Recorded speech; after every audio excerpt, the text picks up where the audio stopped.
Hello everyone. तो ये हम आ गए मेट्रो स्टेशन। आज का हमारा संडे होगा बाहर हमारे रिलेटिव्स के यहाँ। रिलेटिव्स हमारे घर आए, हम उनके घर जाएं, उनको इनवाइट करें लंच डिनर के लिए। यही तो असली मज़ा है रिश्तों का। तो हम आए थे हमारे ताऊ जी के छोटे बेटे के घर। भाभी ने बहुत यम्मी लंच प्रिपेयर किया था। भेड़मी पूरी, छोले चावल, रायता, लड्डू, खांडवी, व्हाट नॉट। पेट भर गया। हमारे जाने से पहले ही उन्होंने सारा लंच प्रिपेयर कर लिया था। सिर्फ हम दोनों ने मिलकर बेड़मी पूरी बनाई। पहले बाकी सबको हमने खिला दिया, फिर आराम से सोफे पर बैठ के हम दोनों ने लंच एंजॉय किया। खाते खाते खूब सारी बातें भी करी, तो खाने और बातें दोनों से हमारा पेट भर गया।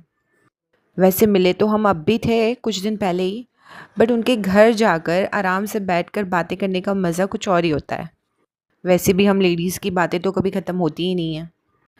भाभी बाकी के सारे काम निपटा रहे थे, तब तक मैं बालकनी में बैठकर मज़े ले रही थी। काफ़ी खुला विस्तार है इनका, शांत।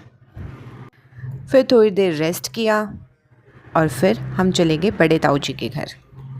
ये हमारे बड़े हैं, दिवाली पर हम आ नहीं पाए थे उनका आशीर्वाद लेने, तो अब आना बनता था। इनसे बहुत सारी बातें करी, उनका हाल चाल पूछा, फिर आगे मेरी फेवरेट दीपिका भाभी के घर। इनसे तो खैर मिलना जुलना रहता ही है, बट आज आना तो बनता था। खा खा कर तो पेट फुल था, बट फिर भी भाभी ने गर्मा गर्म पकोड़े बनाई और चाय। चाय तो नशा है, शाम की चाय के बिना तो मन मानता ही नहीं है। बस फिर भाभी और मैंने प्लेट्स लगा दी, कप्स में चाय दी और सबको गर्मा गर्म पकोड़े सर्व किए। हमारी ताई जी उनके घर थी, उनसे भी बातचीत करी, उनसे भी आशीर्वाद ले लिया। सबने गर्मा गर्म पकोड़े एंजॉय किए and that's it for today. फिर हम आ गए घर। So if you like my vlog, please subscribe my channel. That's it for today. Bye bye. See you in the next vlog.